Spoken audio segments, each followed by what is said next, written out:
الحمد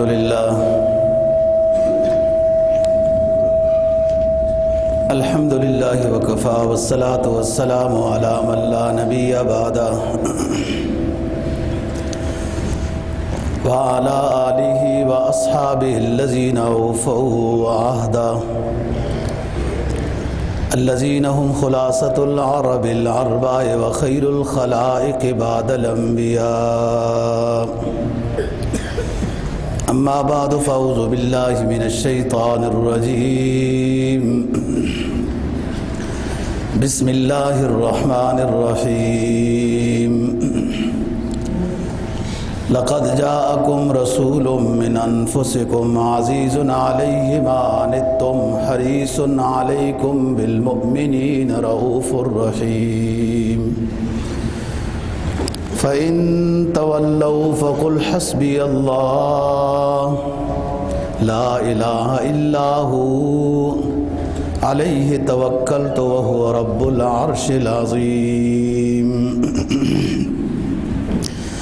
قال النبي صلى الله عليه وسلم أنا نبي وآدم بين الماء والطين صدق الله العظيم وصدق رسوله النبي الأمي الكريم ونحن على ذلك لمن الشاهدين والشاكرين والحمد لله رب العالمين۔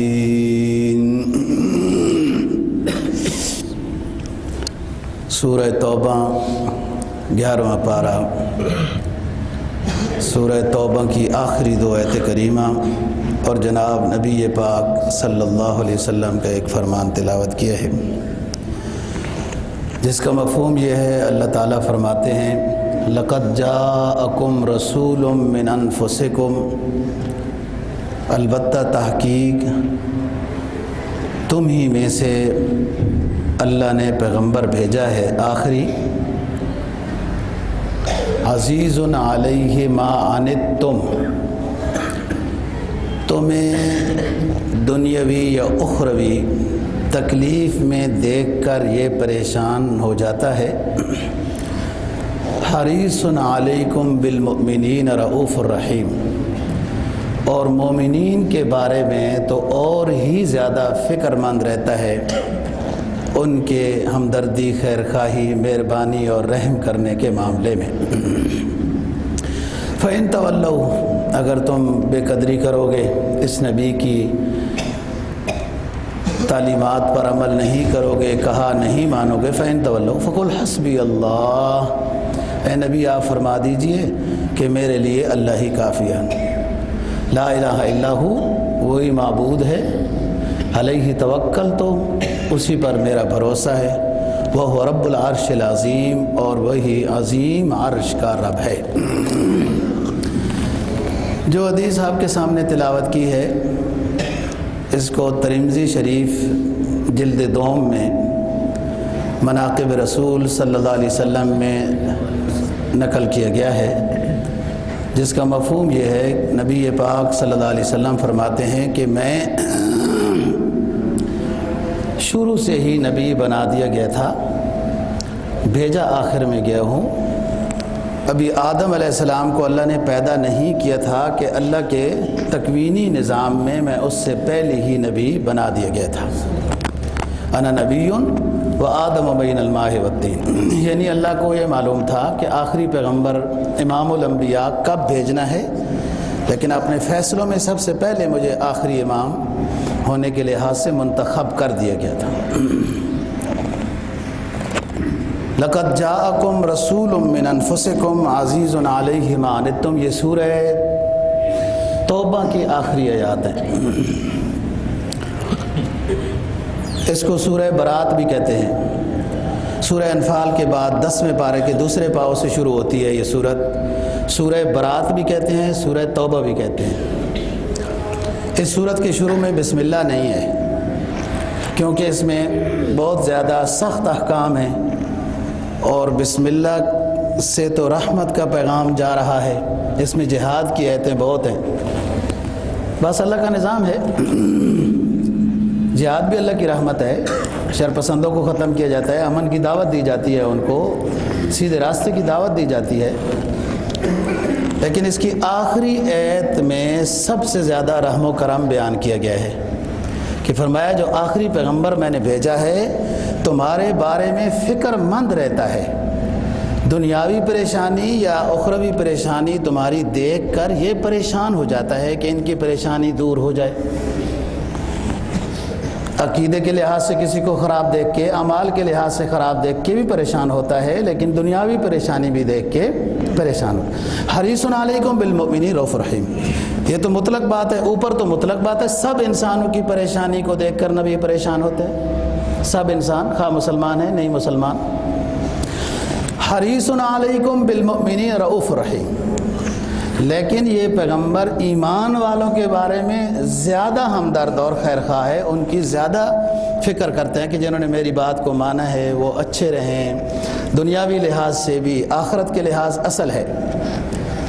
آگے اللہ رب العزت نے فرمایا کہ اے نبی آپ لوگوں کو بتا دیجئے کہ اگر میری بات نہیں مانتے ہو تو میرے لیے اللہ کافی ہے، اس میں میرا فائدہ نقصان نہیں، تمہارا فائدہ نقصان ہے، بات مانو گے تو فائدہ ہے، نہیں مانو گے نقصان تمہارا ہے میرا نہیں۔ یہ جو آخری آیت ہے فَإِن تَوَلَّوْا حسبی اللہ، حسبی اللہ سے، حسبی اللہ لا الہ الا ہو علیہ توکلت وہو رب العرش العظیم۔ آسان بات ہے، حسبی اللہ لا الہ الا ہو علیہ توکلت وہو رب العرش العظیم، اللہ میرے لیے کافی ہے، اسی پر میرا بھروسہ ہے۔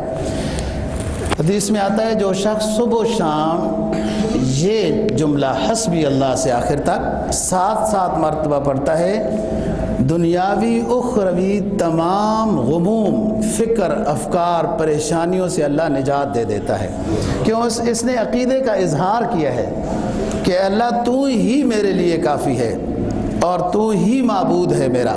فَإِن تَوَلَّوْا فَقُلْ حَسْبِيَ اللَّهُ لَا إِلَٰهَ إِلَّا هُوَ، اللہ کے علاوہ کوئی معبود نہیں، علیہ توکلت، اسی پر بھروسہ ہے۔ اگر کوئی ظاہری اسباب بھی اختیار کرتا ہے کہ کیاری بنائی ہے، بیج ڈالا ہے، گوڈی کی ہے، یوں کیا ہے، لیکن بھروسہ اللہ پر ہے کہ پھل اسی نے دینا ہے، حسبی اللہ لا الہ الا ہو علیہ توکلت، تو اسی پر بھروسہ ہونا چاہیے، بھلے اسباب اختیار کرے یا نہ کرے، ہر حال میں بھروسہ اللہ کے اوپر ہے۔ تو یہ آیت کریمہ کا ورد آسان ہے، حسبی اللہ لا الہ الا ہو علیہ توکلت رب العرش العظیم۔ ہمارا موضوع تو تحریک آزادی سے متعلق چل رہا تھا، لیکن کل سے جب ربیع الاول کا چاند نظر آیا تو اس مناسبت کے ساتھ انشاءاللہ 2 جمعے نبی پاک صلی اللہ علیہ وسلم کی مناقبت، شان، فضیلت جو تھوڑی سی بیان ہو سکتی ہے جمعے کی نشست میں وہ کریں گے۔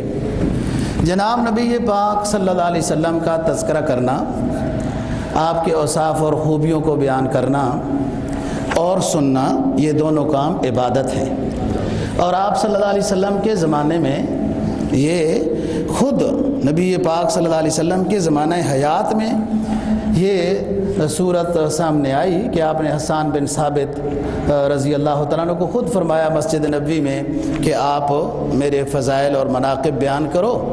آپ میرے تو فضائل و مناقب بیان کرتے ہو، میرے ایمان والے سن کے ایمانوں میں اضافہ محسوس کرتے ہیں، لیکن میری فضیلت اور مناقب دشمنان اسلام کے لیے تلوار بن کے جاتے ہیں۔ ظاہر ہے کہ ہمیں تو اپنے نبی سے پیار ہے، محبت ہے، ہر درجے کا پیار اور محبت ہے، تو ہمیں خوشی ہوتی ہے، اور جو کافر ہیں ظاہر ہے ان کو تو مناقب سن کے تو خوشی نہیں ہوتی، وہ پریشان ہوتے ہیں۔ اتنی بات تو ثابت ہے کہ مسجد نبوی میں کھڑے ہو کر حسان بن ثابت رضی اللہ تعالیٰ عنہ نبی پاک صلی اللہ علیہ وسلم کے مناقب بیان کرتے تھے، صحابہ کرام، آپ صلی اللہ علیہ وسلم بھی خود سنتے تھے، اور دیوان حسان اتنی موٹی کتاب ہے، دیوان عائشہ ہے، دیوان فاطمہ ہے، دیوان ابی ابن کعب ہے، یہ صحابہ کرام کے زمانے کی کتابیں ہیں جو آپ صلی اللہ علیہ وسلم کی تعریف کی گئی ہے۔ لیکن وہ جو پیسے نہیں گراتے نعت خوان کے اوپر، ہمارے دور میں نعت خوان نعت پڑھتا ہے نا، ایک بندہ آتا ہے 10 روپے 10 روپے 10 روپے، پھر دوسرا آتا ہے ہے 20 روپے، یہ تو بندی بھی کرتے ہیں، بریلوی بھی کرتے ہیں، مجھے نہیں پتہ یہ اہل حدیث کرتے ہیں کہ نہیں کرتے، یہ صحیح نہیں ہے۔ آپ نے حافظ صاحب کی اس کی خدمت کرنی ہے تو ویسے کریں نا، یہ کیا اوپر سے یوں پیسے گرانا، یہ تو سنت سے ثابت نہیں، معلوم نہیں بزرگ ہیں کچھ ہیلا نکالا ہوا ہوگا۔ تو بات یہ ہے کہ حسان بن ثابت نبی پاک صلی اللہ علیہ وسلم کے سامنے یہ بیان فرماتے تھے اور فرمایا کرتے تھے آپ صلی اللہ علیہ وسلم کہ میرے ماننے والے تو خوش ہوتے ہیں لیکن جو دشمن ہیں ان کے لیے یہ مناقب تیر بن جاتے ہیں، تلوار بن جاتے ہیں، ظاہر ہے انہیں مشکل پیش آتی ہے، ٹپکتی ہے اداؤں سے، برستی ہے نگاہوں سے، عداوت کون کہتا ہے کہ پہچانی نہیں جاتی۔ مسلمان تو مجبور ہے دوستو کہ اس نے سارے پیغمبروں کو ماننا ہے، سارے پیغمبروں کو ماننا ہے، اور اپنے پیغمبر کو امام الانبیاء خاتم النبیین ہونے کے لحاظ سے ماننا ہے کہ آپ کی ہدایات کے مطابق، آپ کی سنت کے مطابق، آپ کے احکام کے مطابق زندگی گزارنی ہے، آپ خاتم النبیین ہیں، آپ کے بعد کوئی پیغمبر نہیں آئے گا، اور سارے پیغمبروں پر ہمارا ایمان ہے۔ ہم کسی پیغمبر کا خواہ معلوم ہو نام یا معلوم نہ ہو، خواہ قرآن میں اس پیغمبر کا ذکر ہو نہ ذکر ہو، ہم سب پیغمبروں پر ایمان رکھتے ہیں، یہ ہمیں اپنی شریعت میں یہ حکم دیا گیا ہے۔ تو مسلمان تو سب سے زیادہ انصاف والے ہیں، سارے پیغمبروں کو مان رہے ہیں، جب حضرت موسیٰ کا نام لیں گے علیہ السلام کہیں گے، حضرت عیسیٰ کا نام لیں گے علیہ السلام کہیں گے، کیونکہ ہمارا سب پیغمبروں پر دشمنان جو ہیں یہود و نصارہ وہ ہمارے پیغمبر کو نہیں مانتے، اور اپنے بغض، اپنے اندر کا جو بغض ہے وہ مختلف انداز میں ظاہر کرتے رہتے ہیں، کبھی خاکے شائع کرتے ہیں، کبھی کیا کرتے ہیں، اب پھر دوبارہ شروع کیا ہوا نظام، اور انہیں پتہ ہے کہ وہ چیک کرتے ہیں کہ یہ سویا ہوا ہے یا جاگا ہوا ہے، یہ سویا ہوا ہے نہیں، یہ پوری طرح فارغ ہو گیا ہے یا ابھی کچھ زندہ ہے، چیک کرتے ہیں، کیونکہ انہوں نے آگے کوئی اور بڑا قدم اٹھانا ہے، خاکے شائع کرنا، اور ہر سال اس طرح ہوتا ہے۔ تو بات یہ ہے کہ دشمنان اسلام کا اندر بغض ہے، قد بدت البغضاء من افواہہم وما تخفی صدورہم اکبر قد بینا الآیات لقوم یعقلون۔ اے مسلمانوں، جو اسلام کا، مسلمانوں کا جو دشمن ہے وہ دلوں کے اندر تمہارے بارے میں بہت نفرت رکھتا ہے، بہت نفرت رکھتا ہے، اور اپنے انگلیوں کو کاٹتا رہتا ہے، کبھی کبھی کچھ ظاہر ہو جاتا ہے، اس کے منہ سے بغض نکل آتا ہے، لیکن بہت بڑی دشمنی اور بغض دشمن اسلام نے اپنے دل میں چھپا کے رکھا ہوا ہے۔ تو بات یہ ہے کہ دشمنان اسلام تعریف سنیں گے تو تیر لگے گا ان کو، لیکن نبی پاک صلی اللہ علیہ وسلم کے جو ماننے والے ہیں تو آپ کی شان کو بیان کرنا، سننا، عقیدت سے بیٹھنا، ادب و احترام کرنا، آپ کا جب نام آئے درود شریف پڑھنا، یہ سب عبادت ہے، سب ثواب ہے۔ اگلی عبادت اور الگ ہے کہ نبی پاک صلی اللہ علیہ وسلم کی ہدایات پر، سنت پر، آپ کے احکام پر عمل کرنا۔ جی، ما آتاکم الرسول فخذوہ وما نہاکم عنہ فانتہوہ، جو حکم دیا میرے پیغمبر نے اس کو اپناؤ، اور جس سے منع کیا ہے اس سے رک جاؤ۔ یہ اگلا کام ہے۔ پہلا کام عقید و عبادت کے ساتھ، احترام کے ساتھ نبی کی بات کو سننا، بیان کرنا عبادت ہے، اور آگے اللہ سے توفیق مانگی جائے کہ اللہ تعالی ہمیں سنت پر عمل کرنے کی ہمت عطا فرما دے، اور اسی میں سب خیر ہے، اسی میں سب خیر ہے۔ بس مبارک وہ شخص ہے جس کو زندگی میں صحت و عافیت کے زمانے میں یہ بات سمجھ میں آ جائے کہ نبی کے ہر حکم کے ماننے میں خیر ہے۔ بس مبارک وہ شخص ہے جس کو جلدی سمجھ میں آ جائے، زیادہ فائدہ پائے گا، زیادہ فائدہ پائے گا۔ تو آ جائے گی سمجھ، تو آ جائے گی ایک دن، ایمان جب دل میں ہو تو سمجھ میں آ جائے گی بات کہ اسلامی تعلیمات نبی پاک صلی اللہ علیہ وسلم کے اسوے میں ہی ہماری خیر ہے، اسوے میں ہی ہماری خیر ہے۔ میں تو سوچتا رہتا ہوں کہ اپنے پیغمبر کی تعلیمات پر عمل کرنا مسلمان کو مشکل نظر آتا ہے، اور دشمنان اسلام کی روش کو اختیار کرنا آسان نظر آتا ہے۔ یہ کتنی کیسی بات ہے، یعنی جس ہستی پر ہم نے ایمان لایا ان کی باتوں پر عمل کرنا ہمیں مشکل نظر آتا ہے، لا ماشاءاللہ، اور جو محمد کے صلی اللہ علیہ وسلم، اللہ کے، ہمارے پیغمبر کے، ہمارے جو دشمن ہیں ان کی باتوں، ان کی رسم و رواج، ان کے طریقہ کار کو اپنانے میں ہمیں آسانی نظر آتی ہے۔ کیسا ہمارا نظام ہے، یہ اس کو سوچنا ہوگا، نجات کے لیے ضروری ہے۔ کہیں ایسا نہ ہو کہ میدان حشر میں حوض کوثر کے قریب جب وفد کے وفد آ رہے ہوں گے تو ایک وفد ایسا ہوگا جس کو رسول پاک صلی اللہ علیہ وسلم فرمائیں گے سحقن سحقن، دور کرو، ان کو دور کرو۔ بتایا جائے گا یہ آپ کے امتی ہیں، کہا نہیں ان کو دور کرو، ہماری بات پر انہوں نے عمل نہیں کیا۔ یہ بات حدیث کی، تمام حدیث کی کتابوں میں موجود ہے۔ تو نبی پاک صلی اللہ علیہ وسلم کی ولادت با سعادت ربیع الاول کے مہینے میں ہوئی، اور ربیع الاول کے مہینے میں بھی پیر کے دن، یہ اتفاق ہے۔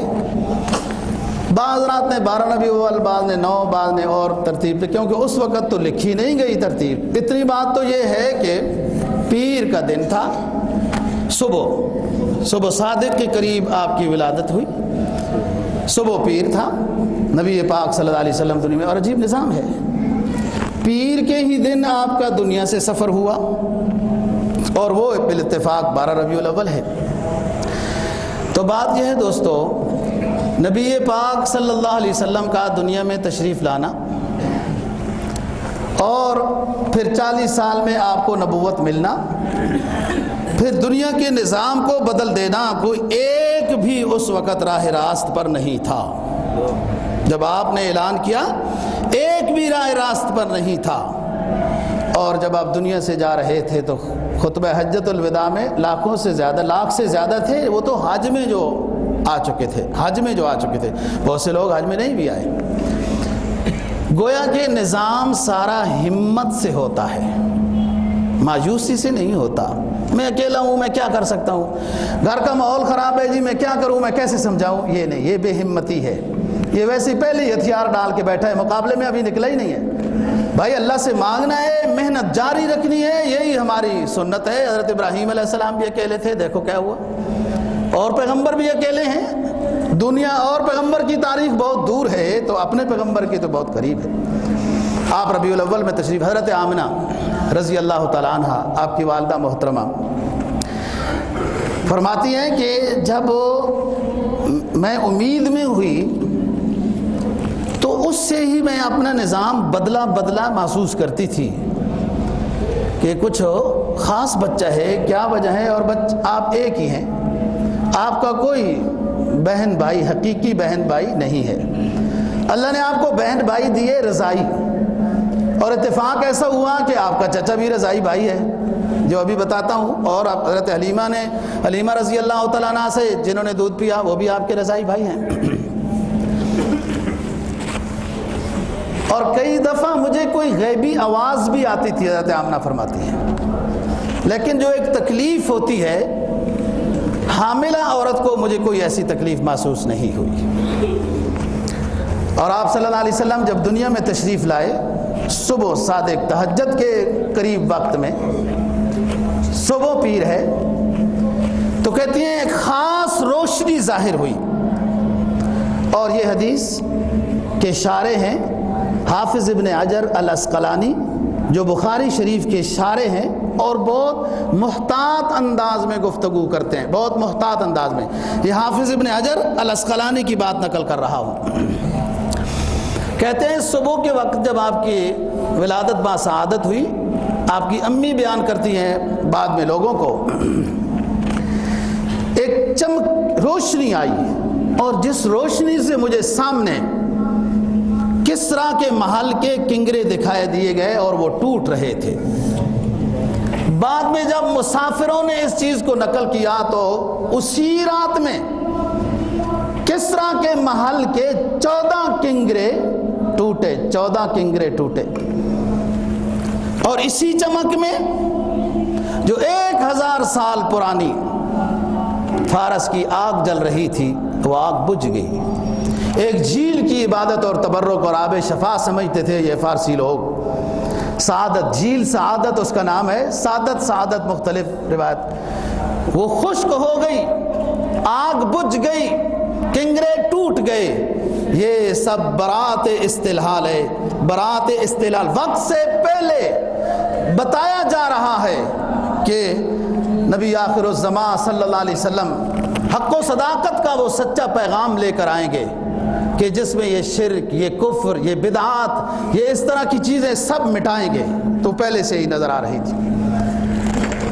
حضرت آمنہ رضی اللہ تعالیٰ عنہ کہ ہاں جب ولادت ہوئی، آپ کے والد تو چند ماہ پہلے دنیا سے رخصت ہو گئے تھے، عبداللہ۔ اتفاق ہے، عجیب نظام ہے کہ حضرت عبداللہ آپ کے والد محترم رضی اللہ عنہ کی قبر مدینہ طیبہ میں ہے، آپ ادھر سفر میں آئے تھے اور یہاں آپ کی وفات ہو گئی، اور آپ کی امی بھی مدینہ کے مضافات میں جہاں آج کل قبر ہے، وہ بھی سفر میں تھے۔ عبد المطلب سفر میں تھے کہ اپنے بیٹے کی وہاں ایک گھرانہ اچھا نظر آیا تو آمنہ کے ساتھ شادی ہوئی تھی رضی اللہ۔ بہرحال آپ کے والد محترم تو پہلے دنیا سے رخصت ہو گئے، دادا ہی کفیل تھا۔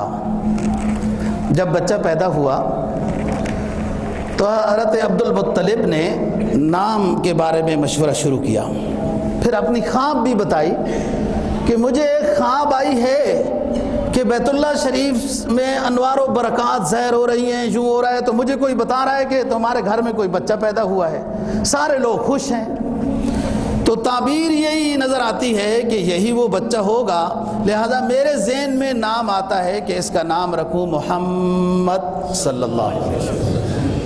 اچھا، لفظ محمد جو ہے اس کا لفظی ترجمہ ہے تعریف شدہ، تعریف شدہ، اور ادائیگی میں یہ ادائیگی میں جو میم کی ادائیگی ہے نا جی، یہ میم کی ادائیگی تب ہی ہوتی ہے جب دونوں ہونٹ آپس میں ملتے ہیں۔ محمد، پہلے بھی ملا ہونٹ، محمد پھر تشدید کا لفظ ہے، وہ دو میم ہوتی ہیں۔ نبی پاک صلی اللہ علیہ وسلم کا یہ نام مبارک عبد المطلب نے رکھا۔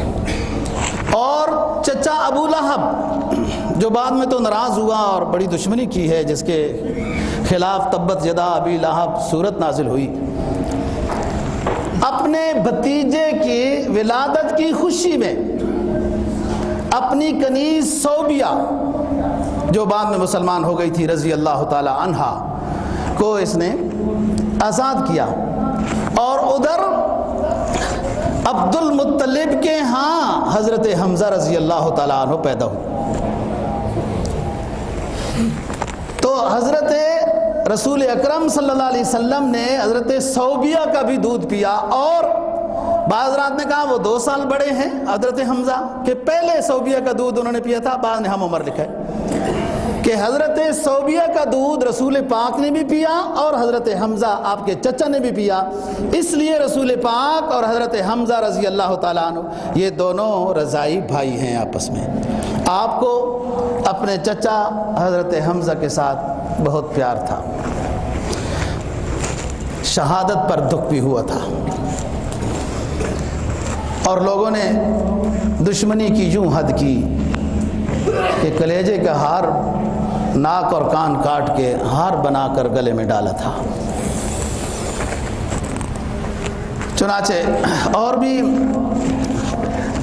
خدمت کے لحاظ سے لوگ آتے رہے وغیرہ۔ چند دن بعد جو عرب کا رواج تھا کہ قبائل کے اندر بچوں کو پرورش کے طور پر دودھ کے لحاظ سے اور لغت سیکھنے کے لحاظ سے بھیجا جاتا تھا، مکہ مکرمہ کے قریب آب و ہوا کے لحاظ سے سب سے بہترین جگہ وہ طائف کی جگہ ہے۔ بنو سعد کا قبیلہ طائف کے مضافات میں آباد ہے، اور وہاں آج کل سیل صغیر سیل کبیر کے نام سے میقات ہے، جہاں سے احرام باندھ کے آتا ہے بندہ طائف کے۔ قبیلہ بنو سعد بالکل یہ طائف کے ساتھ ہے، طائف کی آب و ہوا اس کو بھی وہی موسم ملتا ہے جو طائف کو ہے۔ اور یہ نظام دیکھیں جو ہارون الرشید کی اہلیہ نے، زبیدہ نے، جو نہر زبیدہ جو اس میں طائف میں نہیں، عرفات میں، منی میں، مزدلفہ میں اب بھی اس کے اثرات ہیں۔ یہ جو نہر زبیدہ کا جو مرکز ہے یہ طیف اور بنو سعد کے قبیل درمیان میں ایک جھیل ہے جہاں چشمے آتے ہیں اور وہاں حوض بنایا گیا اور اس جگہ سے اس نہر کو نکالا گیا ہے جو منا، مزدلفہ اور عرفات میں ہے۔ شاہ عبداللہ مرحوم نے تو یہ سوچا تھا کہ دوبارہ اس نہر کو بحال کیا جائے۔ یہ قبیلہ بنو سعد ہے، اور دوسری حوازن کی بھی قبیلہ حوازن بھی یہاں آباد ہے۔ یہ حوازن وہی ہیں جو حنین کے غزوہ حنین ہوا اور مقابلے میں آئے تھے، اور آپ نے فرمایا تھا کہ صبر کرو، ان کو میں معاف کر دوں گا، یہ پھر مال غنیمت تقسیم نہیں کرتے ہیں، واپس کر دیں گے۔ وہ جو دوسرے تیز رفتار سواریوں والی بھی آئی تھی، یہ ضعیف سواری والی، وہ ضعیف سواری والا چلتا سب سے پہلے ہے، اسے پتہ ہے نا کہ میری سواری کمزور ہے، میں ذرا دیر سے پہنچوں گا، سب سے پہلے چلی، سب سے آخر میں آئی مکہ مکرمہ میں۔ وہ حوازن کی دائیاں بچے لے کے چلے گئی، وہ عمرا کے بچے لے کے چلی گئی، عمرا کے بچے، ظاہر ہے کہ حق کی خدمت جہاں سے ملے گا۔ حلیمہ جبائی مایوس تھی، کسی نے بتایا کہ ایک بچہ رہتا ہے، اس کو کوئی نہیں لے کے گیا، وہ ایک یتیم بچہ ہے، یہ غریب سے لوگ ہیں۔ حلیمہ نے کہا دیکھ بھی لیتے ہیں، اور لیکن حسن اتفاق دیکھیں کہ حضرت حلیمہ سب سے آخر میں آئی۔ نبی پاک صلی اللہ علیہ وسلم بھی تخلیقی تصور میں نبی سب سے پہلے ہیں، انا نبی و آدم بین الماء والطین، ترمذی شریف جلد 2۔ تخلیقی انداز میں تکوینی طور پر اللہ نے سب سے پہلے ان کو پیغمبر بنایا، لیکن بھیجا سب سے آخر میں ہے، حلیمہ بھی سب سے آخر میں آ رہی ہے۔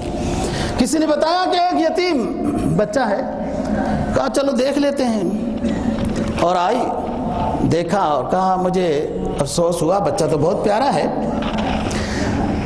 مجھے افسوس ہوا کہ ان دائیوں نے اس بچے کو پسند کیوں نہیں کیا۔ امی آمنہ جو تاریخ لکھتی ہے بتایا کہ نہیں، میرے بچے کو وہ دائیاں پسند نہیں آئی۔ یہ کیوں کہتی ہو کہ انہوں نے، اور بہت خوبصورت بچہ ہے یہ، ماشاءاللہ بہت اچھا بچہ ہے کہ اس کی حسن کی کرنیں کپڑے سے بھی باہر نظر آ رہی تھی، کپڑا اوپر ڈالا ہوا تھا۔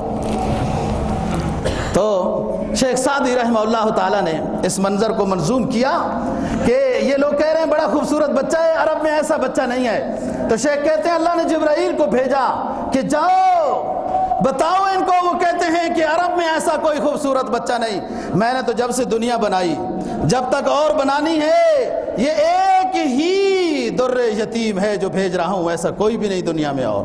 اقبال کہتا ہے نا رخ مصطفیٰ ہے وہ آئینہ، کہ اب ایسا دوسرا آئینہ نہ ہماری بزم خیال میں، نہ دکان آئینہ ساز میں، یہ تو ایک ہی ہے۔ شیخ کہتے ہیں آفاقہاں گردیدہ میرے بتا ورزیدہ آفاقہاں گردیدہ میرے بتا ورزیدہ بس یار خوبا دیدم اما تو چیزیں دیگری قلبت مشارق الارض و مغاربہا۔ جبرائیل کہتے ہیں قلبت مشارق الارض و مغاربہا فرم ارا احسن اکمل اجمل من محمد صلی اللہ علیہ وسلم۔ پوری دنیا گھوما ہوں، آدم سے لے کر عیسیٰ تک آیا ہوں، میں نے نوح کو بھی دیکھا، ابراہیم کو بھی دیکھا، شیس کو بھی دیکھا، یونس کو بھی دیکھا، داؤد کو بھی دیکھا، سلیمان کو بھی دیکھا، یوسف کو بھی دیکھا، سب پیغمبروں سے میں نے بار بار ملاقات کی ہے۔ ڈپٹی جو ایسی تھی وہی لے کر جو آنی تھی، لیکن قلبت مشارق الارض و مغاربہا فلم ارى احسن اکمل اجمل من محمد صلی اللہ علیہ وسلم۔ میں نے ان جیسا حسین نہیں دیکھا، ان جیسا جمیل نہیں دیکھا، ان جیسا ماتاب نہیں دیکھا۔ یہ جبرائیل نے تصور پیش کیا، اور حلیمہ سوچتی ہیں بچہ تو بہت پیارا ہے، لے کر بھی جانا چاہیے، اللہ ہمارا بھلا کرے گا۔ یتیم کا خیال کرنے کا بہت ثواب ہوتا ہے۔ نبی پاک صلی اللہ علیہ وسلم خود بھی یتیم تھے، یتیموں کا آپ بہت خیال رکھتے تھے، اور جس نے یتیم کو پیار سے بلایا خدمت نہیں کر سکا اس کے بھی گناہ معاف ہو جاتے ہیں۔ شفقت سے ہاتھ پھیرا، ہاتھ اس کے سر کے اوپر شفقت سے یتیم کے سر پہ ہاتھ پھیرا نا تو گناہ معاف ہو گئے جتنے بال ہاتھ کے نیچے آ گئے۔ مسجد نبی میں ہیں آپ، ساتھ گراؤنڈ میں عید کی نماز پڑھانے کے لیے جا رہے ہیں اور راستے میں ایک بچہ رو رہا تھا۔ آپ نے پوچھا بچے کیوں رو رہے ہو؟ کہا سارے بچوں کے امی ابو ہیں، میرے نہ امی ہے نہ ابو ہے، اس لیے رو رہا ہوں۔ تو آپ نے اٹھا لیا، کہا بچے یہ اچھا نہیں ہے کہ آپ کا ابو محمد ہو اور آپ کی امی عائشہ ہو رضی اللہ تعالیٰ عنہ۔ تو کہا حضرت یہ بہت اونچی سعادت مل گئی، دوسرے بچوں سے بھی آگے نکل گیا۔ تو بات یہ ہے کہ آپ یتیم کا خیال کرنے والے اور اپنے امتیوں کو بھی یہی درس دیا کہ یتیم کا خیال رکھو۔ اس زمانے میں، زمانے جاہلیت میں لوگ یتیموں کا مال کھا جاتے تھے، یتیموں کا مال کھاتے، کیا پرورش کرتے تھے کہ ان کا مال کھا جاتے تھے۔ بہرحال حضرت حلیمہ رضی اللہ تعالیٰ عنہ یہ بعد میں بھی زندہ رہی اور آپ کو ملنے آتی تھی جب، تو آپ صلی اللہ علیہ وسلم اپنی امی کے لیے اپنی چادر بچھا دیتے تھے کہ یہ میری امی آئی ہے۔ احترام اپنی حقیقی امی کا بھی ہے دوستو، اپنی ساس امی کا بھی ہے، اور اسی طرح رضائی امی، کسی نے دوسری عورت کا دودھ پیا ہے تو وہ رضائی امی ہے، اس کا بھی اسی طرح احترام ہے۔ وراثت کے لحاظ سے وہ مسائل الگ ہیں، ادب و احترام کے لحاظ سے یہ سب امیاں، لوگ اپنی امی کا تو پھر بھی کچھ خیال کرتے ہیں اور ساس امی کے سامنے مونچھوں کے اوپر تیل لگا کے بیٹھتے ہیں، تم بڑے بہادر ہو، خود تو محتاج تھے، ادھر جا کے جو ہے منتیں کرتے تھے بچی دے دے، میں خیال کروں گا، فلان کروں گا، بڑا جناب یہ کروں گا۔ جب انہوں نے غلطی کر لی، آپ کو بچی دے دی، تو آپ بڑے عقل خانی کے ساتھ وہاں بیٹھتے ہیں۔ ہرگز نہیں، وہ آپ کی امی ہے، انہوں نے اپنا لخت جگر آپ کو کاٹ کے دیا ہے، اس کا احترام ضروری ہے، اور شریعت نے سب کا ادب و احترام رکھا ہے، عورت کا بھی، ساس کا بھی، وہ بھی امی ہے۔ بہرحال حلیمہ مایوس تھی جب مکہ میں آئی اور بچہ بھی غریب ملا۔ آپ خود بھی غریب ہیں، آپ نے غریبوں کو پسند کیا، غریبوں نے ہی آپ کو پسند کیا۔ شروع میں بات کرتے ہیں نا بلال کون ہے؟ غریب ہے نا جی، غریبوں نے ہی آپ کو پسند کیا۔ آپ نے فرمایا طوبیٰ للغرباء، طوبیٰ خوشخبری ہے غرباء کے لیے، اور بعض نے لکھا ہے طوبیٰ، یہ 13ویں سپارے میں ہے کہ حسن مآب و طوبیٰ کا لفظ جو جنت کا ایک خاص درخت ہے جس کا نام طوبیٰ ہے، یہ جنتیوں کو عطا کیا جائے گا، اور وہ درخت ایسا ہے کہ جنتی 100 سال اس کے سائے کے نیچے گھوڑا دوڑاتا رہے گا، اس کا سایہ ختم نہیں ہوگا جی۔ طوبیٰ جنت کا ایک خاص جگہ ہے جو الاٹ کی جائے گی جنتیوں کو، تو طوبیٰ کا معنی خوشخبری بھی ہے۔ آپ غریب ہیں، آپ نے غریبوں کو پسند کیا، غریبوں نے آپ کو پسند کیا، اور یہاں دائی بھی غریب ہے، لیکن صاحب دیکھو آپ خیر و برکت کے، یہ دائی اور دائی کا گھرانہ خیر و برکت کا مرکز بن جاتا ہے۔ لیا بچہ اور مایوس تھی، کیا کہتے ہیں، بڑی مایوس تھی دائی حلیمہ جب گئی مکے، بڑی مایوس تھی دائی حلیمہ جب گئی مکے، جب آئی تو لے کر دو جہاں کا تاجدار آئی، اے حلیمہ دونوں جہاں قربان ہو تیرے مقدر پر، کہ تیرے غربت قدے میں رحمت پروردگار آئی۔ تھی تو یہ غریب جس کو اٹھایا جا رہا ہے، ظاہراً تو وہ غریب ہے، لیکن اللہ کی اس ہستی کا شاہکار ہے۔ دنیا ہستی کا وجود نبی پاک صلی اللہ علیہ وسلم کے مرہون منت ہے۔ قرآن اعلان کرتا ہے لقد جاءکم رسول من انفسکم عزیز علیہ ما عنتم حریص علیکم بالمؤمنین رؤوف الرحیم۔ میں انہی میں سے، ان مکہ والوں میں سے ہی اپنا ایک قدرت کا شاہکار بھیج رہا ہوں۔ یہ درندہ صفت ہے، یہ شفقت کا پیکر ہوگا، یہ دوسروں کے مال اپنا مال بھی تقسیم کرنے والا ہوگا، ظاہری حسن سے بھی مالا مال کر کے بھیجوں گا، اندرونی روحانی مقامات سے بھی مالا مال کر کے بھیجوں گا۔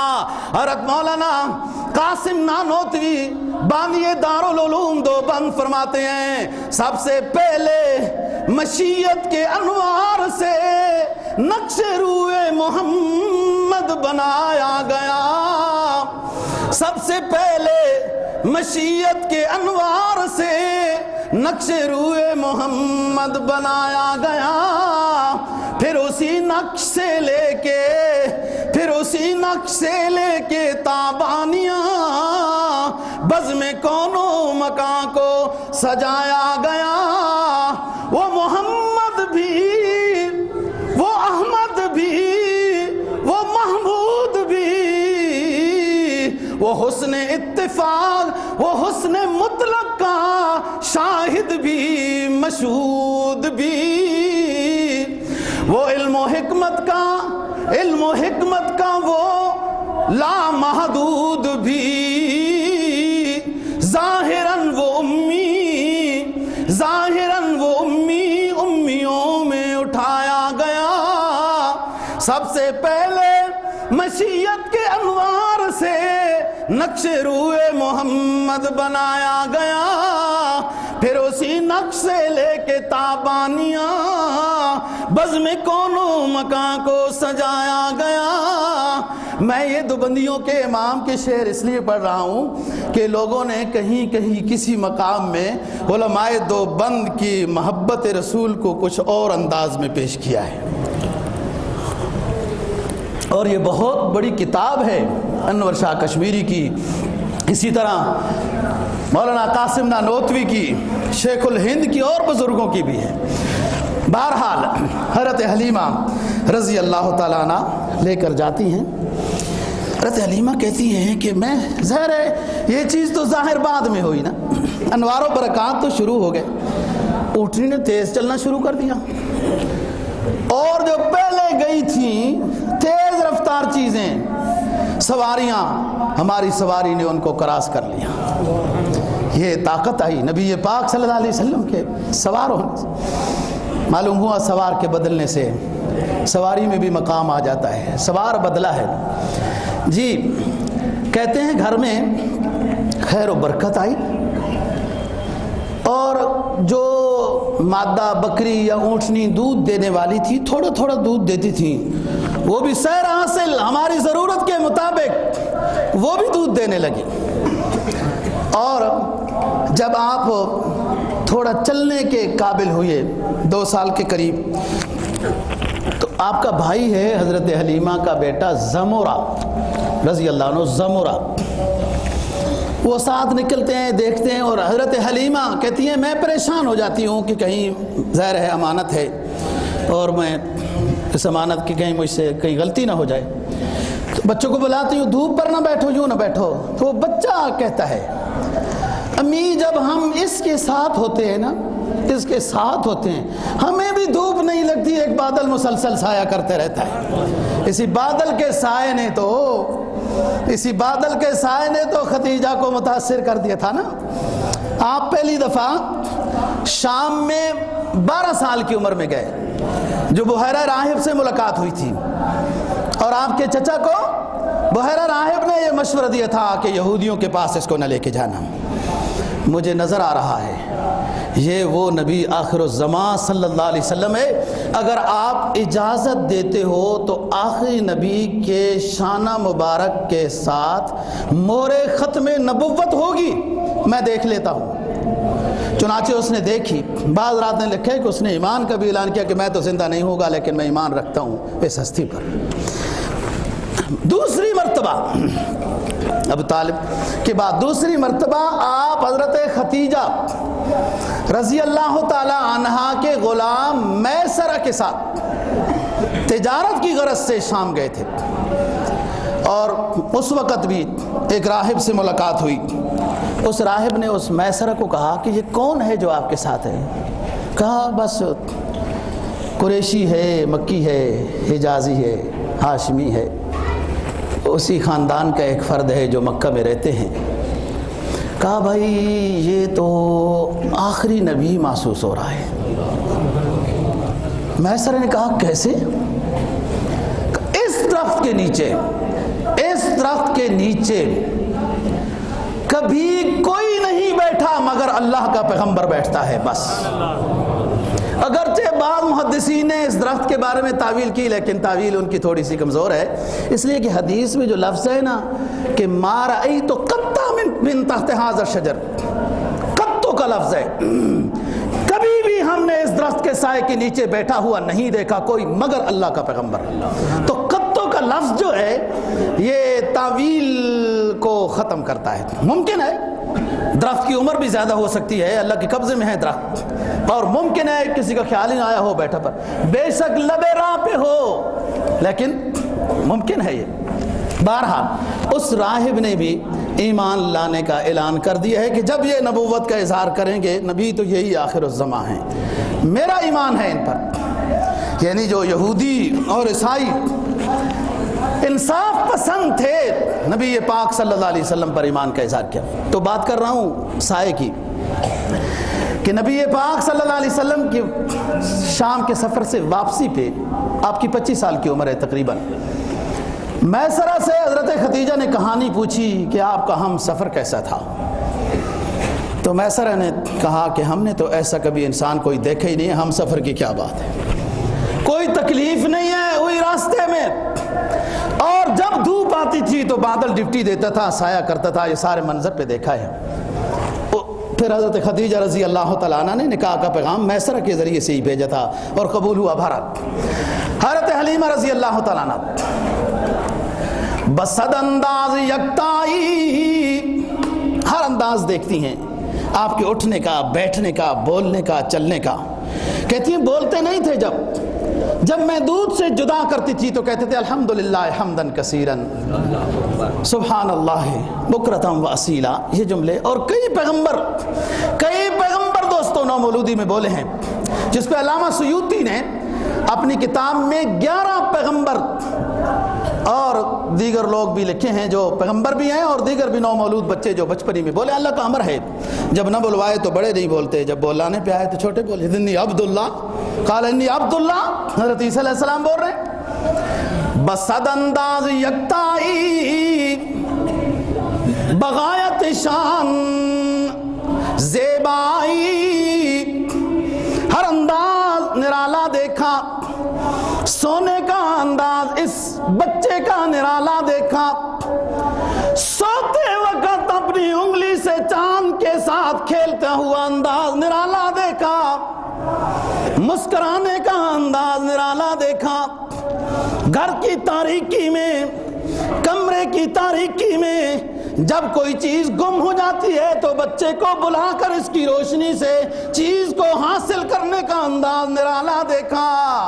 بصد انداز یکتائی، بصد انداز یکتائی بغایت شان زیبائی، امانت بن کر امین کی امانت بن کر آمنہ کے گود میں آئی۔ حضرت حلیمہ رضی اللہ تعالیٰ عنہ کے زمانے میں ہی آپ صلی اللہ علیہ وسلم کا شق صدر ہوا، اس پر بھی آپ پریشان ہوئی۔ نبی پاک صلی اللہ علیہ وسلم کی ولادت دوستو سب لوگوں نے منائی کہ اس وقت تو بالاتفاق بات تھی نا، بالاتفاق بات تھی، مکہ والوں میں بھی اتنا عظیم انسان آیا ہے، چچاؤں نے بھی سب نے خوشیاں منائیں، لیکن جو خوشی ایمان والوں کو ہے وہ کافروں کو تو نہیں، اور وہ بدل گئے۔ پھر جب نبوت کا اعلان ہوا تو پھر کافر نبی پاک صلی اللہ علیہ وسلم کی بات کو ماننے کے لیے تیار نہیں ہوئے، اور جن کے نصیب میں دنیا اور آخرت اچھی لکھی تھی انہوں نے آپ کو مانا اور ہر لحاظ سے آپ کا ساتھ دیا۔ تو بات یہ ہے دوستو، نبی پاک صلی اللہ علیہ وسلم بنو سعد میں سے آپ کی پرورش ہوئی۔ بنو سعد کی 2 خوبیاں ہیں، ظاہری اعتبار سے بھی اس علاقے کے لوگ خوبصورت ہیں ہی، لیکن مکہ میں بھی خوبصورتی کوئی کم نہیں ہے۔ اللہ کا نظام ہے دوستو، جدھر چاہے جس کو خوبصورت بنا دے ظاہری طور پر، لیکن موسمی لحاظ سے یہ طائف اور بنو سعد کا علاقہ یہ بڑا خوبصورت علاقہ ہے. دو خوبیاں اس قبیلے میں ہیں. حضرت ابو بکر صدیق رضی اللہ تعالیٰ عنہ کے ساتھ آپ صلی اللہ علیہ وسلم کی شروع سے دوست تھی. اسلام کے زمانے سے پہلے سے ہی دوست تھے. اور دوست ایسا ہوتا ہے کہ ہر جگہ میں اس نے حق ادا کرنے کی کوشش کی. اور یہی وہ دوست ہے کہ جس کے بارے میں رسول پاک صلی اللہ علیہ وسلم نے فرمایا کہ سب ساتھیوں کے میں احسان کا بدلہ دے چکا ہوں دنیا میں ہی، لیکن ابو بکر میرا ایسا دوست ہے کہ اس کا بدلہ دنیا میں نہیں دے سکا، آخرت میں اللہ دے گا. اتنے احسانات ہیں اس پورے گھرانے کے. بھائی جب آپ صلی اللہ علیہ وسلم کی عمر 53 سال ہے، نبوت کے بعد کی عمر بات کر رہا ہوں. 40 سال میں نبوت ملی، 13 سال آپ مکہ میں رہے، تقریباً 51-52 سال کی عمر میں، یا اس سے 1 سال پہلے جب حضرت ابو طالب کی وفات ہو گئی، حضرت خدیجہ کی وفات ہو گئی، طائف والوں نے بے وفائی کی تو آپ پریشان تھے. اس پریشانی کا سہارا ابو بکر اس انداز میں بنے کہ اے اللہ کے رسول، میرے پاس تو بیٹی ہے، عمر چھوٹی ہے اس کی عائشہ کی، لیکن میں وہ آپ کے نکاح میں دیتا ہوں. یہ دیکھو، یہ احسان ہوتا ہے. لوگ تو کہیں گے عمر بڑی ہے تو یوں ہے تو عمر بڑی ہے، جیسے آج سنتے رہتے ہو. آپ نے فرمایا کہ ابو بکر بہت اچھی بات ہے، میں ذرا اپنے رب سے مشورہ کر لیتا ہوں. جب اللہ سے مشورہ کیا تو اللہ نے اجازت دی. ٹھیک ہے، یہی ہم نے آپ کے لیے رشتہ منتخب کر کے پہلے ہی آسمانوں پہ رکھا ہوا تھا. جی یہ ابو بکر ہیں، تبھی تو احسانات کا بدلہ وغیرہ نہیں ہو سکا. تو بات یہ کر رہا ہوں کہ ابو بکر صدیق رضی اللہ تعالیٰ عنہ نے آپ سے ایک دفعہ فرمایا کہ محمد صلی اللہ علیہ وسلم، آپ کی زبان میں فصاحت بڑی ہے، اتنے اچھے جملے. یہ زمانے نبوت سے پہلے کی بات کر رہا ہوں. نبوت کے بعد تو آپ نے آپ کو علم و حکمت کا مرکز بنا دیا نا. آپ صلی اللہ علیہ وسلم کا امی ہونے کا مطلب یہ ہے کہ اللہ نے آپ کو کسی انسان کا شاگرد نہیں بنایا، اپنا شاگرد، جبرائیل کا شاگرد، اپنے علوم نازل کیے جبرائیل کے حوالے سے. آپ علم و حکمت اور تمام علوم کے آخری حد تک عالم ہیں، ماہر ہیں، لیکن امی ہونے کا مطلب دنیاوی لحاظ سے کسی کے آپ شاگرد نہیں. لیکن آپ اتنی زیادہ عربی فصاحت و بلاغت کے ساتھ آپ بولتے ہیں، یہ آپ نے کہاں سے سیکھی ہے؟ حضرت ابو بکر صدیق رضی اللہ تعالیٰ عنہ نے آپ سے پوچھا، نبوت ملنے سے پہلے کی بات کر رہا ہوں. تو ابو بکر کو بتایا رسول پاک صلی اللہ علیہ وسلم نے کہ ابو بکر، آپ کو پتہ ہے کہ میری پرورش قبیلے بنو سعد نے کی ہے، اور قبیلے بنو سعد عربی لغت کے لحاظ سے سب سے اونچے ہیں. تو اللہ نے آپ کو ظاہری خوبصورت بھی بنایا، باطنی خوبصورت بنایا، امام الانبیاء بنایا، خاتم النبیین بنایا. اور دوستو، ہم جیسے نالائقوں کو اللہ نے یہ امام الانبیاء عطا کیا ہے. یہ ہماری محنت کے بغیر اللہ نے، یہ وہ پیغمبر ہے جو اللہ نے ہمیں دیا. ہاں، اللہ نے ہمیں دیا جس پیغمبر پر ایمان لانے کی تمنائیں سابقہ پیغمبر بھی کر گئے کہ کاش ہم آخری نبی کی امتی ہوتی. ایسے تھوڑا حسان کہتے ہیں وَأَحْسَنَ مِنْكَ لَمْ تَرَا قَطُّ عَيْنِي، وَأَحْسَنَ مِنْكَ لَمْ تَرَا قَطُّ عَيْنِي، وَأَجْمَلَ مِنْكَ لَمْ تَلِدِ النِّسَاءُ، خُلِقْتَ مُبَرَّأً مِنْ كُلِّ عَيْبٍ كَأَنَّكَ قَدْ خُلِقْتَ كَمَا تَشَاءُ. مسجد نبوی ہے، انصاری صحابی ہے، حسان ابن ثابت ہے، سید دو جہاں صلی اللہ علیہ وسلم فرماتے ہیں حسان پڑھو نا میری منقبت میں شعر. تم میری منقبت مدینہ طیبہ میں مسجد نبوی میں کرتے ہو، کفار کے دلوں پہ تیر چلتے ہیں. وہ پڑھتے ہیں احسن منک لم تری قط عین، کسی آنکھ نے اس جیسا حسین دیکھا نہیں ہو مدینہ والو، جس حسین کو آج ہم بار بار دیکھ رہے ہیں. وَأَحْسَنَ مِنْكَ لَمْ تَرَ قَطُّ عَيْنِي وَأَجْمَلَ مِنْكَ لَمْ تَلِدِ النِّسَاءُ. اور کسی ماں نے اس جیسا حسین آج تک جنا نہیں ہے. خلقت مبرأ من کل عیب، اللہ نے اپنی تخلیق کے اس شاہکار کو ظاہری اعتبار سے بھی کامل بنا کے بھیجا، روحانی اعتبار سے بھی کامل بنا کے بھیجا، نبی آخر الزمان بنا کر بھیجا. کہ آپ کی تعلیمات کے بعد پھر کسی اور کو تعلیم دینے کی ضرورت نہیں ہے، یہی تعلیمات قیامت کی صبح تک منور رہیں گی۔ اللہ تعالی ہمیں اپنے نبی کی قدر کی توفیق نصیب فرمائے، اسوہ رسول اکرم پر ہمت کے ساتھ عمل کی توفیق نصیب فرمائے۔ وآخر دعوانا الحمدللہ۔